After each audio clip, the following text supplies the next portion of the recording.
వైఎస్ఆర్ కాంగ్రెస్ పార్టీలోకి చేరడం ముఖ్య ఉద్దేశము ఈరోజు బీజేపీతో తెలుగుదేశం పార్టీ అలయన్స్ కావడము, ఈ యొక్క కూటమిని కూకటి వేళ్లతో పెకిలించాల్సిన అవసరం ఉంది.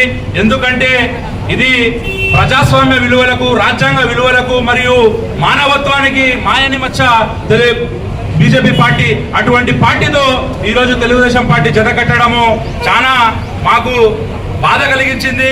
ఎందుకంటే గతంలో చంద్రబాబు నాయుడు గారు జైల్లో ఉన్నప్పుడు ఎంతో మంది ముస్లిం సమాజం, ఎంతో మంది ముస్లిం యువకులు చాలా మంది రోడ్డు మీదకి వచ్చి నిరసన తెలిపి ప్రత్యేకంగా దువాలు చేసి ప్రత్యేక ప్రార్థన చేయడం జరిగింది. కనీసం మానవతా దృక్పథం లేని ఈ చంద్రబాబుకి ఖచ్చితంగా బుద్ధి చెప్తామని తెలియజేస్తూ, అదేవిధంగా ముస్లింల ప్రాబల్యం ఉన్న ధర్మవరం మరియు ఆదోని జమ్మలమడుగులో బీజేపీకి సీట్లు కేటాయించడం జరిగింది. ఈ రోజు మనం చూసుకుంటే యూపీ లెక్క ఈరోజు ఏపీని మార్చే పరిస్థితికి ఈరోజు చంద్రబాబు తీసుకురావడము ప్రతి ఒక్క ముస్లిం సోదరులు ఆలోచించాలని చెప్పి, ఆలోచించి మీ ఓటు వైఎస్ఆర్ కాంగ్రెస్ పార్టీకి వేయాలని చెప్పి తెలియజేసుకుంటూ, అదేవిధంగా టీడీపీకి ఓటు వేస్తే ఖచ్చితంగా అది బీజేపీకి ఓటు వెళ్తుందని చెప్పి మీరు గమనించాలని చెప్పి తెలియజేస్తూ, రాబోయే రోజుల్లో క్రియాశీలకంగా పనిచేసి శిల్పారాజన్న గారి గెలుపు కోసము మేము శాయశక్తిలో కృషి చేస్తామని ఈరోజు ఈ సందర్భంగా తెలియజేసుకుంటున్నాము.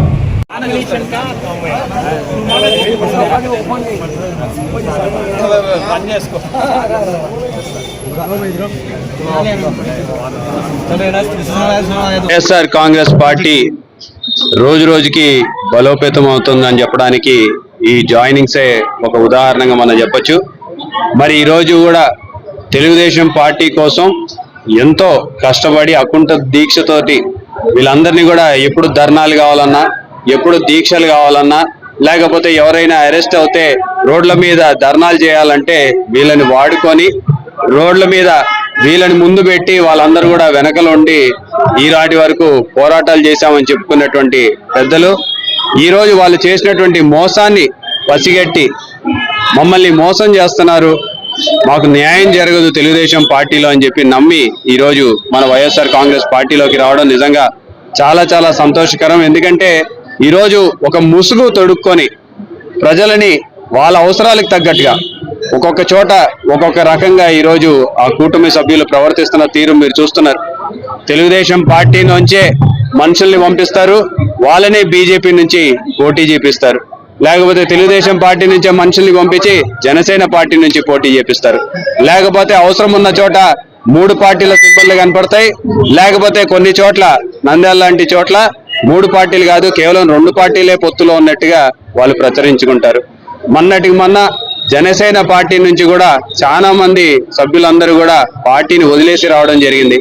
ఈరోజు తెలుగుదేశం పార్టీలో గతంలో కేసులు పెట్టించుకొని కష్టపడి పనిచేసి పార్టీ కోసం వాళ్ళు పోరాటం చేస్తుంటే కనీసం వాళ్ళని సంప్రదించకుండా వాళ్ళ భావాల్ని, వాళ్ళు వ్యక్తపరుస్తున్నటువంటి భావాలని వాళ్ళకి గౌరవం ఇవ్వకుండా ఈరోజు తెలుగుదేశం పార్టీ తీసుకున్నటువంటి నిర్ణయాలకి వ్యతిరేకంగా ఈరోజు ఇంత భారీ ఎత్తున అందరూ కూడా పార్టీలో చేరడం నిజంగా మేము ఒకటే చెప్తున్నాం, ఈ పార్టీ అందరిది, నా ఎస్సీలు, నా బీసీలు, నా మైనార్టీలు అని చెప్పేసి, నా ఎస్టీలు అని చెప్పే గొప్ప నాయకుడు జగన్మోహన్ రెడ్డి గారు ఈరోజు పదవుల్లోనే కాదు ప్రతి దాంట్లో కూడా ఒక 50% రిజర్వేషన్ లా కల్పించి ఓటు బ్యాంక్ రాజకీయాలు కాదు మనకు కావాల్సింది, ఎలక్షన్స్ వచ్చినప్పుడల్లా ఓటు బ్యాంకు లాగా చూడటము తర్వాత వదిలేయడం కాదు కావాల్సింది, వాళ్ళని సముచిత స్థానం కల్పించాలి, వాళ్ళని కూడా పైకి తీసుకురావాలి అని చెప్పేసి ఒక భరోసాతోటి ఈరోజు ముఖ్యమంత్రి గారు పనిచేస్తున్నటువంటి తీరు.